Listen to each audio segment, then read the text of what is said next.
Jody. All right. Hi, guys. I'm so glad you guys are joining us today. So we're going to talk a bit about stress and anxiety management, obviously. And we're going to talk a bit pertaining specifically to some of the things that you're facing with what's going on in the world. Just to start out, though, I want to go over briefly regarding who we are, Blomquist Health, and kind of the benefits that we offer.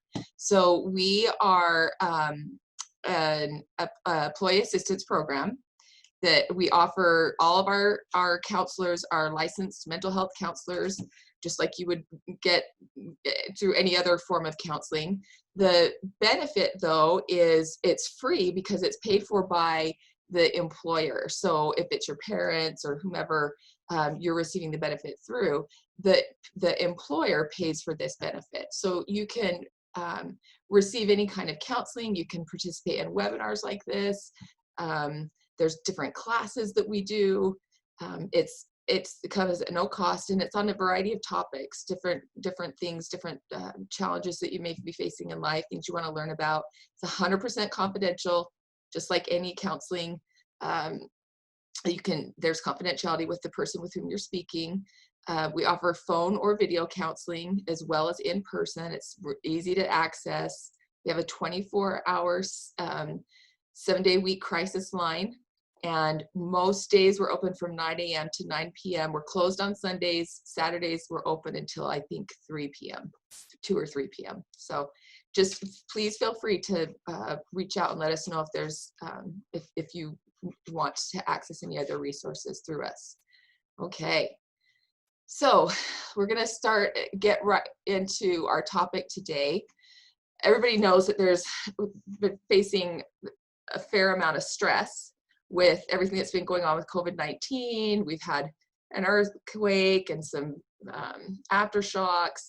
And certainly for your age group, there are some specific factors pertaining to stressors that you're facing with trying to do schooling from home, or for some of you who are seniors, not having the opportunity to maybe have a traditional graduation, or maybe in high school missing significant opportunities, dances, being distanced from your peers. We know that for teenagers that peer relationships are especially important. In your teenage years, they take a high priority in terms of your socialization and your connection. And so we want to acknowledge that that's definitely a challenge for you guys. And there are things going on that are unique to you. And that's why we wanted to do this training specifically for teenagers. We do have a small enough group that I really do want to encourage you to make comments. We can do this more interactive. Sometimes we've got a few hundred people on here. It makes it more difficult, but please feel free to comment and let us know if there's some specific things that you want to talk about, or if there's things you have questions about. I want to point out that sometimes we have a really negative association with stress, but coping with stress can actually make us stronger. So we're going to talk a little bit about when the conditions where that applies, and versus the conditions where it actually can have more of a negative effect. So the situations where stress can be good, there's two different kinds of stress. There's what is called eustress, and this is the kind of stress that can be positive. So when it's eustress, these are some of the characteristics of eustress. So it's moderate or more quote unquote normal stress, and it's interpreted by the individual as being beneficial. It can help motivate us and focus our energy. So maybe the kind of stress that you face right before you're doing something that is a challenge, but that you want to do, or that helps you grow or progress in some way. It's typically shorter term, not intense long term, because that's usually, chronic stress is usually not as good for us. And this is big. We perceive it as being within our coping ability. So this morning, I was feeling some stress about doing this webinar because I want to do a good job and I want to provide information for you guys that's beneficial to you. But it was more of a eustress because I had prepared and because I know that I have some information that can be helpful, and because this is something I'm passionate about. So that's where that stress is more of a positive. It kind of gets you excited and helps you to improve and to grow. Okay, so again, whether it's eustress or distress, which can tend to be, if it becomes long-term chronic stress or more of a negative stress, a big determination is our perception. So if we perceive it as something that we can grow from, that we can manage, or that if we can ask for resources to help us, then it tends to be more of a eustress, okay? That we can there's a massive difference between perceiving something as a challenge and versus an obstacle. So if I were to perceive, wow, I'm going to miss this last 2 months of my school year, and that's just an obstacle. I'm never going to get this back. I'm never, or I'm going to miss my graduation. I'll never have this opportunity again. Versus, well, yep, I'm not happy about this. It's a challenge. I miss my friends. I would have preferred to have that opportunity, but what things can I learn from this? What things can I learn about moving forward in life, with being able to manage disappointment, with being able to, I've seen people doing some pretty cool things with dances, like doing kind of virtual, or doing dances, pictures like online, posting pictures of doing their own dance parties at home with their parents, or just kind of some cute creative ideas. I've seen people doing getting online on Zoom or whatever format and playing games with friends and connecting and really being innovative about the things that they can do, reaching out. And so when we can perceive something as a challenge that we can learn and grow from, and that we can come through and overcome, versus an obstacle that will prevent us from being happy, that's going to determine whether we're experiencing eustress or distress as well. Okay. Again, a lot of the focus is, you'll hear of people talk about the locus of control. Do we view things that happen to us, or view things that are happening, as something that we have no control over? Over on the right, you can see the external locus of control. Everything's happening to me. There's nothing I can do about it. Why even try to feel any positive? Why even try to think about things I'm grateful for, think about the things that are going well? And it's kind of a crappy place to be. Versus an internal locus of control. Okay, yeah, there's stuff I can't control, but there's always something I can. What can I make happen? What can I do to feel well, to feel happier, to make the best out of a situation? That's when we feel empowered. We're always going to be happier mentally. We're going to be physically healthier, emotionally healthier. So wherever you're focusing your locus of control, is it internal, or do you have control on what you want to have happen, or is it everything else around you that's going to determine how you do? This is an awesome quote that I absolutely love. There's a man named Viktor Frankel, and he was in the concentration camps in World War II. And when I read him having said this, I thought, wow, he's somebody I would really can believe when he says this. He went through some horrible, horrible things.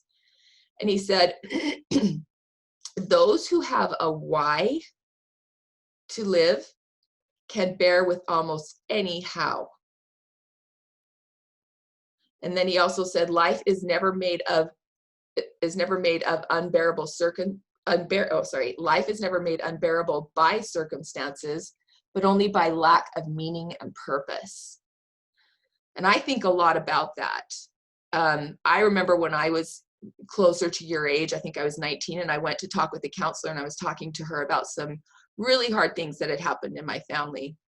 And she was awesome because she listened to me talk. She was supportive. That felt validating to me.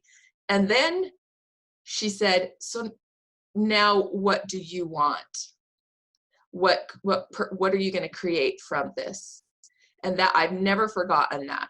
And that's pretty much what Viktor Frankel is saying here, is that really hard things can happen to us, but if we can create purpose and meaning and out of the challenges that we face, we can be happy, and we can be well, and we can enjoy life. So every day, at the beginning of every day, I actually will kind of I'll think in my mind, how today can I experience purpose, connection, and some kind of form of joy. So our brains are actually designed to, our brains are designed to need to feel purpose.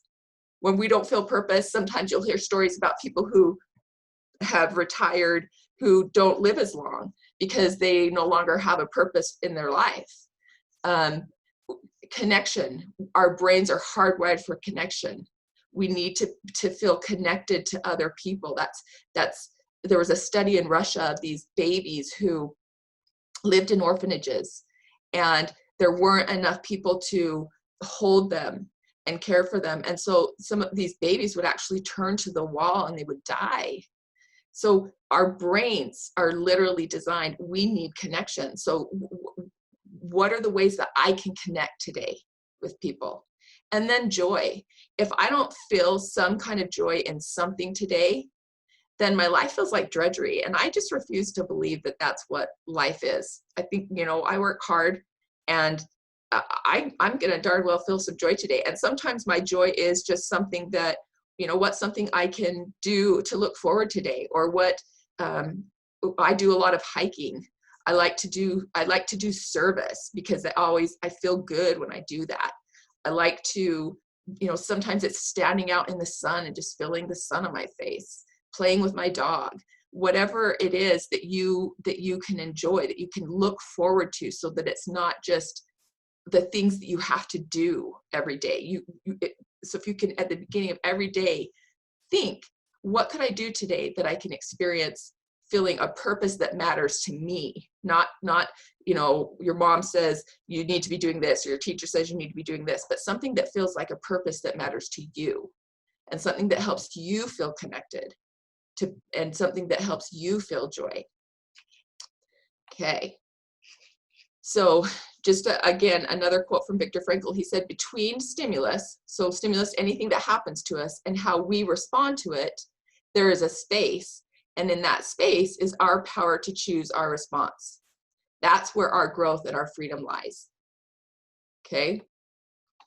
So as far as the challenges that you guys are facing, missing some of your friends, missing significant events in your lives, how can you maintain the connection? How can you create new experiences? And most importantly, what do you want? What do you want? If you're experiencing challenges, if you're experiencing anxiety, what do you want? Do you want to feel better? Do you want to, and obviously you're on here, so you're wanting to learn some things about how you can, skills you can develop, or things that you can do. And I want to encourage you that as you're watching this webinar, to write down some thoughts that come to your mind, or even after the webinar, to write down some ideas that you have. Usually when we write things down, we tend to follow up on them more, and it kind of sinks it more so into our brain. Okay. So this is just a quick little review, and this is for everybody. As far as with everything that's going on, basic information on how we can manage anxiety and stress. Be take breaks from watching, reading, listening to the news stories, including on social media, okay? When we flood our brains with all of this information, it's our brains just like, it's too much, and we need a break from it. Like, you guys were too young, but when 9/11 happened, a lot of people were watching the planes hit the towers. They would watch that film footage over and over and over. And when that happened, they actually experienced, some people were experiencing trauma just from watching it over and over and over. And it's kind of the same thing of when something really hard happens and we just experience it over and over and over. Our brain just doesn't know necessarily that that's not happening again. So it might be sending things throughout our body, stress hormones like cortisol, or, you know, our body tenses up and puts us in a state where we don't physically feel well, and then it can produce emotions that aren't helpful to us, that are more negative in terms of how we're feeling. So just kind of take a break from some of that stuff and take care of your bodies. I've talked with some clients who, you know, will set goals to, you know, when they're doing school from home, of, you know, let's set a goal of getting up and getting dressed just like you would if you were going to school, and set a goal of getting outside, set a goal of standing up between classwork like you would walking around school, set a goal of getting on Zoom and talking to your friends that you would see and interact with, set a goal of actually eating lunch like you would at school, exercising regularly, getting sleep 7 to 9 hours, trying to keep a routine. Our bodies, our bodies do better with routine. And I hear people say all the time, I can get by with 5 hours. You can get by, but you will not feel as well. Our emotions, to be able to balance our emotions, to be able to manage stress and anxiety, when our bodies aren't rested, our brain doesn't have what it needs to be able to regulate our emotions. And we'll talk a little more about that, okay? So I'm gonna teach you guys a little bit about your brain. So we talked a little and kind of how we process thoughts, and then how it goes into from our perception of something that happens, and then generating emotions, and then what happens biologically when that occurs. So this is just a really basic picture of the brain. We have this frontal portion of the brain up here, this prefrontal cortex, okay? This frontal portion of the brain is where we actually observe. It's where it's thought of as our thinking brain. So this is where, when something happens, we perceive it. So let's say, I don't know, you see somebody walk across the street. You observe that. You notice that what they're doing. If they interact with somebody, you're actually thinking about it. You're observing it, okay? You see a car swerve past and almost hit them. You're observing that. Wow, that car almost hit them, okay? So based off of what you're thinking up in this frontal portion of your brain, then it will generate, and then we make a judgment about what we've been thinking. Like, wow, that's scary. That car could have hurt him. So then that sends some messages into this limbic portion of our brain, this midbrain. And specifically, this part right here, this amygdala, is where, so the limbic portion of our brain is where all of our emotions are processed. This amygdala is where, bio. What's that? Oh, sorry, I think somebody just was unmuted. This portion right here with the amygdala is where fear and anxiety specifically are generating. So when I have this, I observe something, I make a judgment or an evaluation of it, it sends chemicals or messages through to my limbic portion of my brain. My limbic portion of my brain then generates fear, anxiety, sadness, excitement, happy, joy. And then based on that, that actually carries through into physical sensations in my body.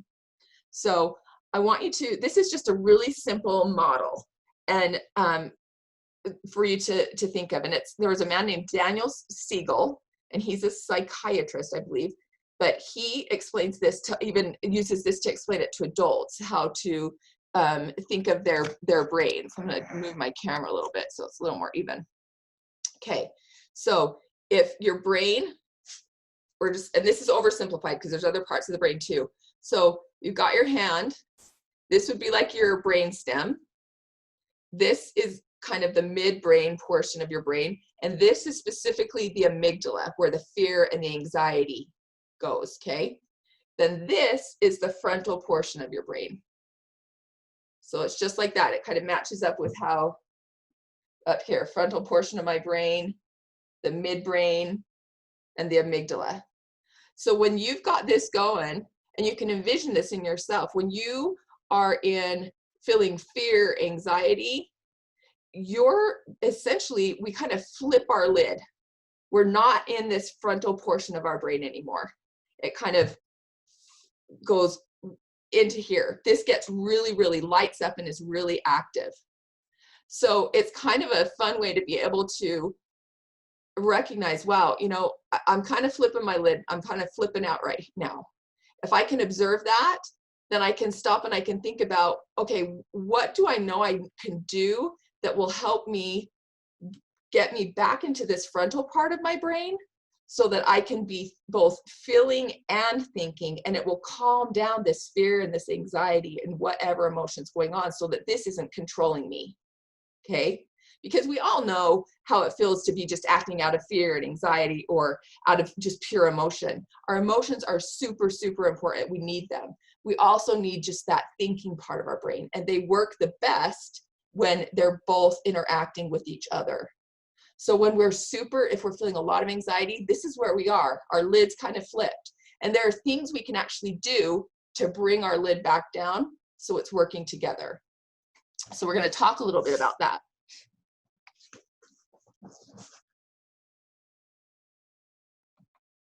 Okay. Question that came in, Jody. Yeah. So someone said, what do you do when your anxiety leads to insomnia? Okay. Really good question. So there's a few things that we can talk about with that. To start with, I would talk to somebody about some things that you can do before bedtime that can help you to, there's something called sleep hygiene. So it's practices of things that you could do to help your body and your brain relax. When I was about 20, I was really having a hard time sleeping, and that had never happened to me before. And so somebody taught me, a counselor taught me how to do something called paired muscle relaxation, which was something we were going to talk about. And it's where you will tense different muscle groups, and you will do breathing with it and then release the tension. And that can help.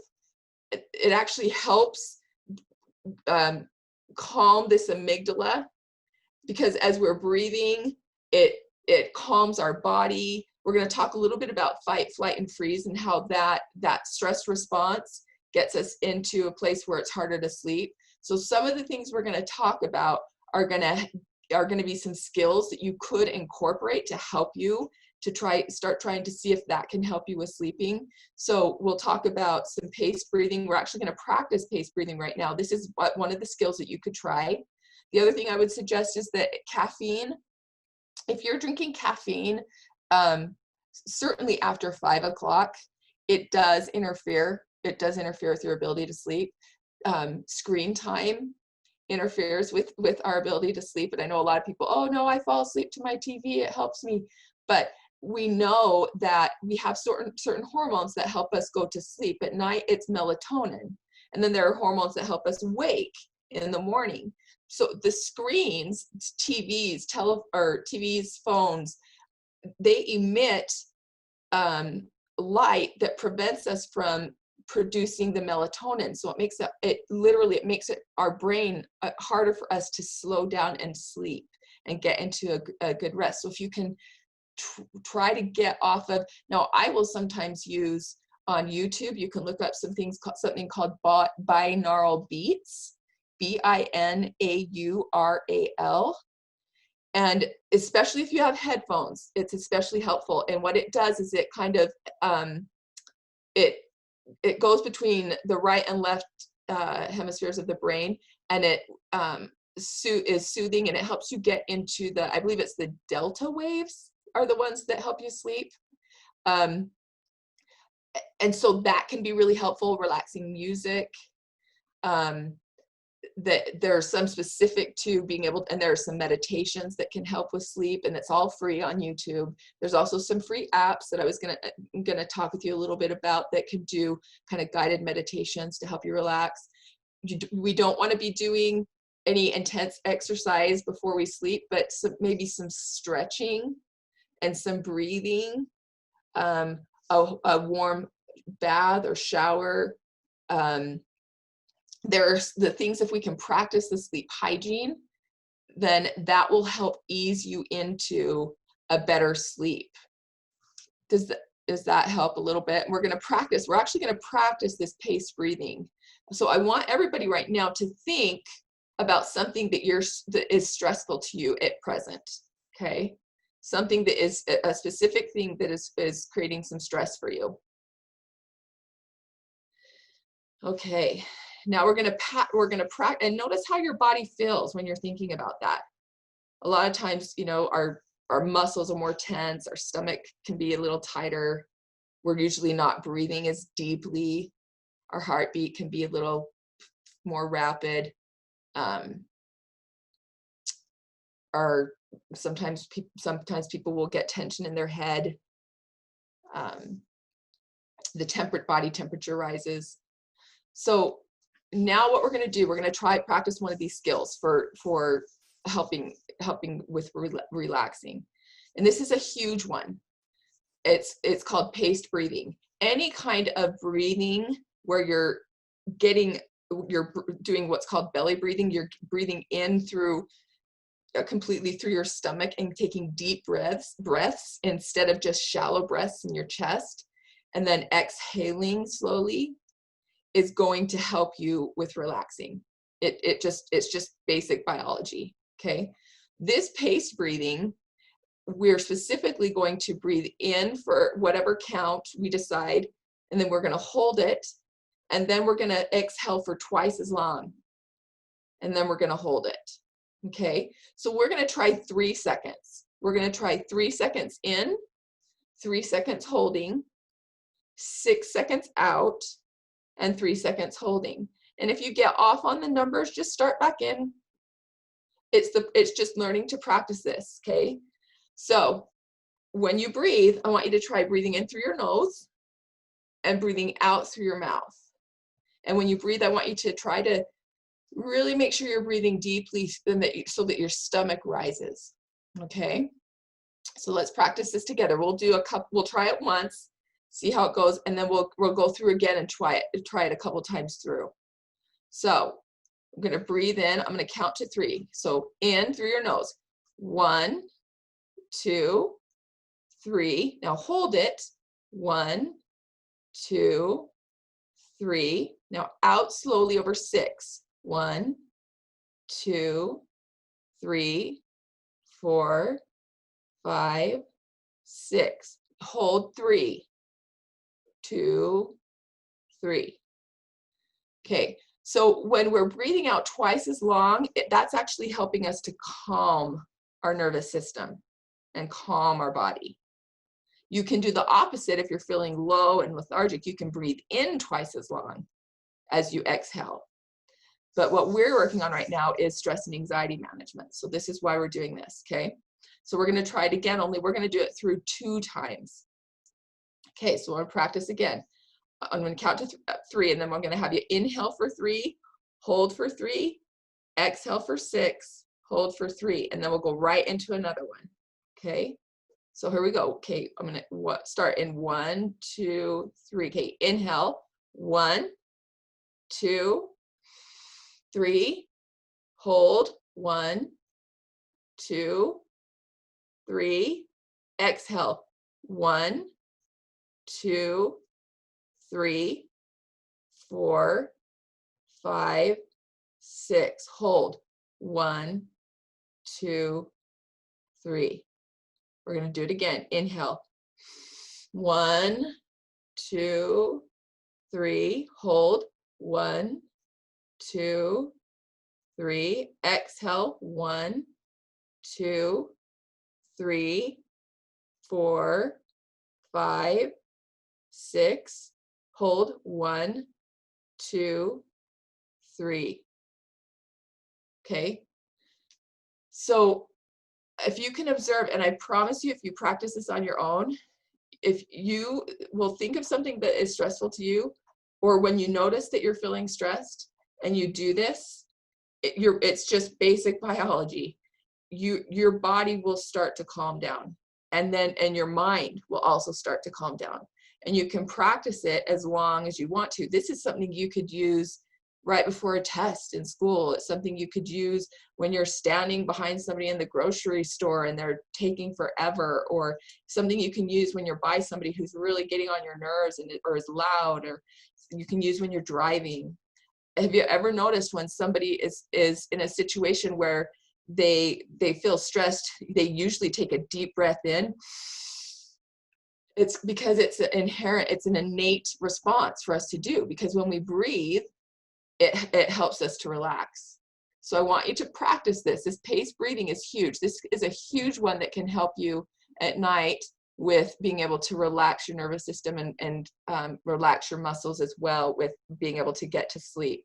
Also, giving yourself some time to get to sleep. I had somebody give me the advice of setting some time to wind down. Don't go from doing a bunch of stuff and then expect to lay right down, especially if your mind's racing. Start winding down for the hour before bed. Start doing something so that you can kind of slow down if you can, then change pace. Okay, I want to talk with you guys a little bit about something called thinking patterns. So when we modify the way that we think, we actually change the structure of our brain. Sometimes we're not even aware that we have certain thinking patterns. We just are thinking and we don't even notice that it's something we do. So we're going to talk about some of these thinking patterns. But it's important for you to understand, scientists used to think that our brains were just developed at a certain point and then they never changed. But what we know now is that there are skills like the paced breathing, like these different things that I'm talking about with you, that actually can change and heal our brains. So when we modify how we're thinking about things, we can rewire our brains, rewire how the neurotransmitters, how the chemicals that are communicating with each other function. And then we can develop more helpful, realistic patterns of thought. We'll become more natural. We'll think more positively. We'll think more helpfully. But we have to practice this. So these are a list of some distorted thinking patterns. I want you to read through. There's this list and then one other list. And I don't know if any of you have ever read these, or if you've ever even thought about this. But I want you to read through them. I'm going to give you a couple of minutes. And to note, and if you have paper, ideally, to write down the ones that you notice that you do. This is really key. I remember learning about these in when I was about 21, and it blew me away. I remember thinking, I didn't know this. I didn't realize that this is how I think. I didn't realize it was a thing. Okay. So first one, black and white or all or nothing thinking. If you notice yourself saying the words always or never, okay. It's like when something has to be extreme. Like, my mom's always so strict, or my, school is always so awful. Usually nothing is always anything. Okay. So being able to recognize, wow, I'm kind of doing all or nothing thinking right now. Catastrophizing. Oh my gosh, COVID-19, it's ruining my life. I'm not seeing my friends. I'm never going to have any fun again, ever. Well, it can feel that way, but if we recognize our thoughts are telling us it's never going to get better, that's actually not true. We will see our friends again. Things will get back to normal. The world isn't ending. Mind reading. We think and act and feel according to what we assume somebody else is thinking or feeling. You know, I might go get home and maybe somebody doesn't talk to me, and I might think, why are they mad at me? Like, why are you mad at me? What did I do? Right? And maybe they're just upset from something that happened earlier with somebody else, or maybe they're just quiet or thinking about something. But if I realize that I'm mind reading instead of just asking, is everything okay? That could prevent a fight. It could help me not feel like, oh my gosh, why is that person mad? Help me be less anxious. Personalizing. It's so easy to personalize. If my friend doesn't call me back, oh my gosh, again, she must be mad at me. Personalizing if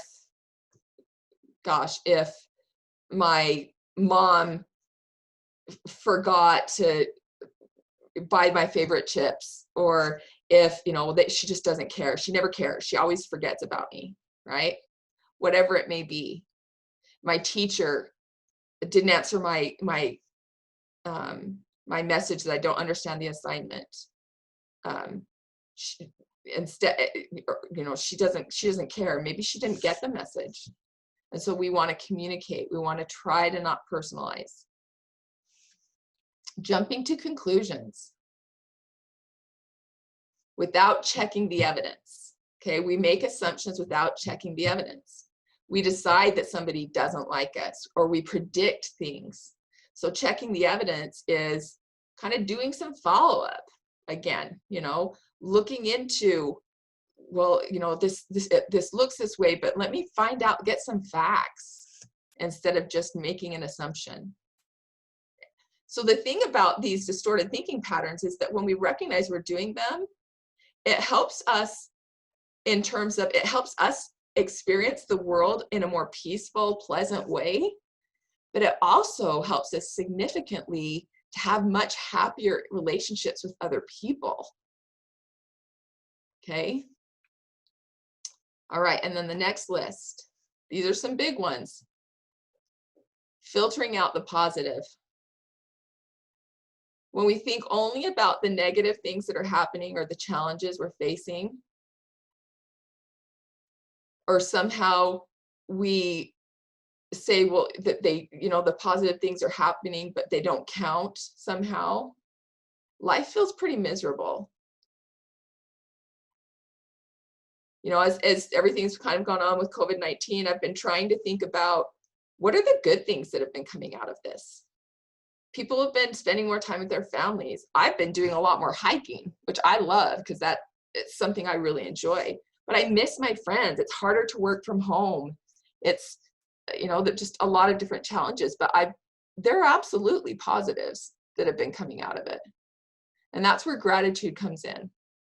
If we want to help with our anxiety and stress, if we can focus on the things that are going right, the things we're grateful for, that will absolutely help us to feel less anxious. Anxiety is highly related to worrying about the future and worrying about the present. So if we can focus on the positives and incorporate that too, that doesn't mean that we don't have concerns, that we have to ignore them. But it means that we're looking for resources and asking for help and doing the things to also calm our brain and help our body feel well, and so that we can have the strength and the resources to cope with the challenges. Okay. This word should. The word should and the concept of perfectionism are highly, highly related to anxiety. I do not like the word should. I can't stand it. Okay.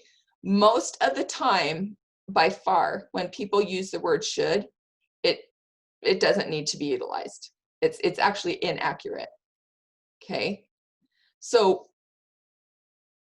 like, for example, especially when we say it to ourselves, I should have done this. I should have gotten a better score on that test. I should have said this to this person, and then maybe we would have had a better relationship, or I should have, all these shoulds. Well, it's easy to look in the past when we have more information and to say what we should have done, but does it feel good? It doesn't. If we insert the word could and say, I could have done this differently, then I can look forward to the future and say, yeah, maybe I'm going to try that next time. Okay. And the same thing with other people. You should this, you should that.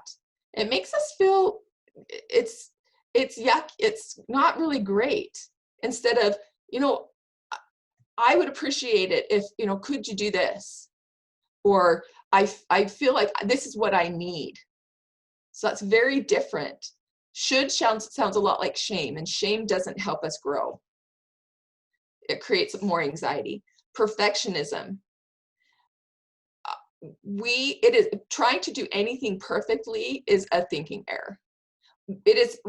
We don't need to do it perfectly. Our progress, the success is really just about progress. So when we try to do something perfect, usually we're either going to be disappointed with ourselves, or we're not going to try to do it because we can't do it perfect. And that creates anxiety. So if we can really get away from perfectionism, then that helps a lot with anxiety. Labeling instead of focusing on behaviors. The way we talk to ourselves, guys, is so important. I'm such an idiot, or people are so selfish. I do not say to myself, several years ago, I stopped saying, oh, I'm so stupid. Because even if I don't think I really believe that, if I'm telling myself that, there's some part of my brain that is believing it.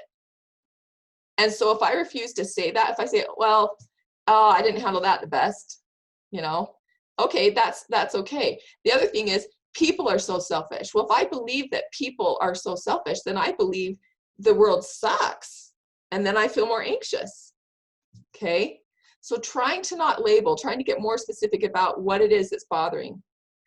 And then the other one is reasoning from our emotions. This one's a little bit harder to understand, but it's understanding that just because we feel a certain way, it doesn't mean that that's actually the truth. And that's where we want to sometimes get curious about things. Like, just because I feel sad today, it doesn't mean I'm going to feel sad every day, or it doesn't mean the world's ending. Our emotions ebb and flow. They come and they go. So we want to be aware of our emotions, but not, we want to get curious about our emotions too. Okay. So those are distorted thinking, or sometimes you'll hear people refer to them as thinking errors. And I want to encourage you to think about if the ones, and like I said, write down the ones that you notice that you do a lot, because you can do yourself a big favor by being aware of it and trying to work on them. And it's okay, because everybody does this. So you're not like getting mad at yourself for doing them. It's just, oh, wow, I'm doing that. And I could feel a lot better if I could work on not doing it. Okay. So I'm going to talk to you a little bit about when we feel anxious, what's happening in our body. There's something called fight, flight, freeze, and you probably have heard about this. Our autonomic nervous system has a parasympathetic nervous system and a sympathetic nervous system. So the parasympathetic nervous system is the system that functions when we're kind of more calm. The sympathetic nervous system is where we're functioning when we're more anxious, okay? And it's literally something physically that's happening to us. So it's not just about our thoughts. So if we can learn to be aware and scan our body and recognize, wow, I feel really anxious, then and know that there are things that we can do physically, like that paced breathing that we did. We're going to talk a little bit about some paired muscle relaxation and some other skills, some other tricks that you can use. then we can work on some of that, kind of calm ourselves down, and then react differently in a situation. So with the sympathetic nervous system, like I had explained before, it's kind of, when we might start to notice that our body temperature goes up, we might get a little sweaty, we might feel tense. A lot of people feel tense in their necks, might feel tension in their head. Their stomach might, sometimes a lot of younger people will get stomach aches, and older people too. But because they don't know how to say what they're feeling, a lot of little kids will get stomach aches. Your muscles are tighter. You might be shaky a little bit. So that's how you can recognize when you're in that sympathetic nervous system. And if there are things that we can do to try to get out of that. So a couple, if we learn how to recognize that our body's afraid, or that we're in an emotional overload, like we flipped our lid, and we can do some of these skills like the breathing, then I'm going to skip down here really quick and get to some of these other skills. This paired muscle relaxation is really helpful too. So basically what you do is you tense certain muscle groups, and breathe in and hold the breath. And then after you've tensed the groups, then you're going to breathe out and release the tension. And your body will physically become more relaxed. Okay? Again, your mind and your body are pretty inseparable. So if your body is feeling really is feeling stress, your mind is probably racing on something. And if your mind is racing on something, your body's going to be reacting. So with paired muscle relaxation, you can start by like maybe using your face. You can scrunch your face up, tense it up as tight as you can, hold it for 5 seconds, and then release it, let the breath out. Then move on to your shoulders and your neck. Tense that as tight as you can. Hold it for 5 seconds or 10. And then breathe out and release it. This is what the counselor taught me when I was having a hard time getting to sleep. And she said, just go through it as many times as you need to at night. And you can envision stress or worry just going right out of you when you release the tension. Your arms and hands. And then release. Your stump, your core, tensing it. And then release. And these are things that, athletes, professional athletes practice the stuff that we're talking about today. So musicians, a lot of people, okay, tensing your quads and your bottom, your bum, tensing it as tight as you can for 5 seconds, 10 seconds, however long you want. And you breathe in, hold that breath, and then release. And then maybe your calves and your knees, like flex your feet up so you can get your calves, your knees, hold that tension as tight as you can to the point where they're shaking. And then release. Your feet, scrunch your toes. Hold that as tight as you can and release. Okay? I don't know, for those of you who practice with that, like I can feel my muscles more relaxed. A lot of us get tense in our shoulders. It's like, when somebody comes up and starts to massage your neck, usually, unless you don't like to be touched, usually that feels really relaxing. Well, there's a reason why. It's because our muscles are tightened and tense. And if we can, I watch my dog in the morning, he gets up and he just innately just stretches. And it reminds me, oh yeah, I need to stretch. It'll help me feel more calm. Okay. So the goal of doing that paired muscle relaxation is that it increases awareness of both the tension and the relaxation. So we're going to come back up. Another thing that we can do when we're feeling stress and anxiety is we can exercise. It's really important. I like to call it joyful movement because for some people are like, oh, I hate to exercise. I hate step aerobics. I don't like it at all. But I do like hiking. I love it. So that's what I'm going to do because I like it. But the benefits of exercise in helping with anxiety are massive. For some people, there are some people who have such bad anxiety and it's part of a genetic component that they need medication. But with some people, they're actually able to manage anxiety through exercise and through other habits. For everybody, exercise is helpful. So when the body is stimulated, it can be hard to stop an emotional reaction, even if you know it's not really a functional reaction. So when we exercise, we can re-regulate the body to a less emotional state by releasing that built-up energy. The other thing, it produces endorphins, which help relieve pain and stress. It stimulates the release of dopamine, norepinephrine, and serotonin. And they're called neurotransmitters. And that's what helps us, they're produced in the brain, and that's what helps us to just have a sense of feeling well, of being well.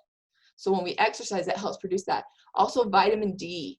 In Utah, most people are deficient in vitamin D. We live at a high altitude with the winter.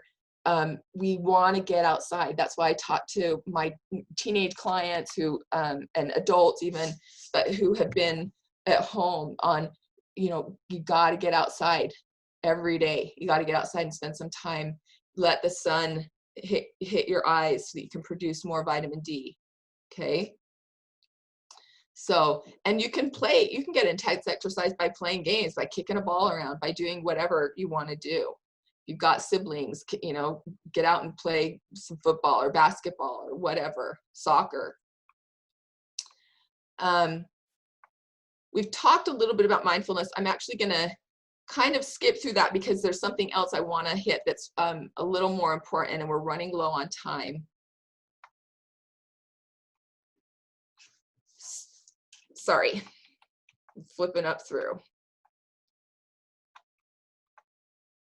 So in terms of happiness, research actually shows it's easy to think that our circumstances are what's going to determine whether we're happy, because I think most people think that's true. But research actually shows that happiness in general, 50% of our genetic tendencies are what determines that. Then 40% is our intentional activities. It's what we do, the stuff that we've been talking about. And only 10% of how happy we are is determined by our circumstances. So just to illustrate this, there was a study that was done, and they took two different groups. There was one group of people who had just won a lottery, which, can you imagine how awesome that would be? Like, what would you buy if you won a lottery?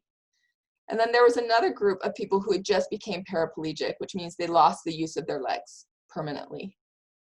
And they talked with them, and they measured how happy each of these people were in these two groups. And you can imagine probably the people who won the lottery were happier, and the people who had become paraplegic were probably more sad.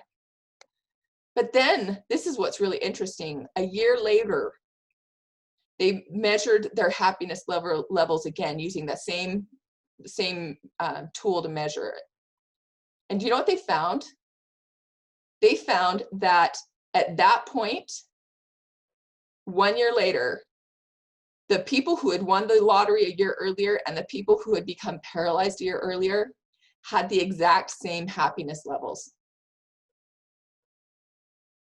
So circumstances do not define our happiness. Our happiness originates in our mind. Again, the things that we think about, the things that we do for our brain, the things we practice, being aware of our thought processes, taking care of our bodies, having purpose and connection and joy, and how we perceive challenges that come our way, and asking for help when we need help, and reaching out, being connected. Those are the things that actually determine happiness. Those are the things that help us manage our anxiety. Our goal is not to ever to eliminate stress and anxiety, because it's it's not to eliminate them because they will come up. It's to manage them. Okay.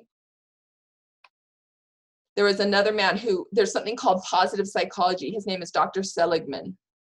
And he said that the happiest people are the people who have found their specific gifts and who use those gifts in a cause greater than themselves.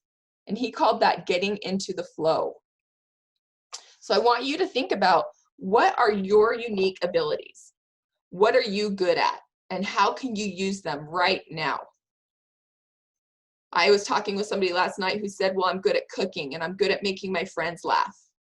And I'm good at playing an instrument, and I'm good at trying to remember some of the other things. So and so we set some goals on, well, how can you do that? She's good at being aware of how other people feel, at being aware of their feelings.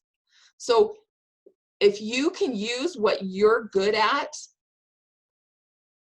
for a bigger purpose, you can feel more happiness and more joy in this present circumstance, even though it's not an ideal setting, but you can still feel happier.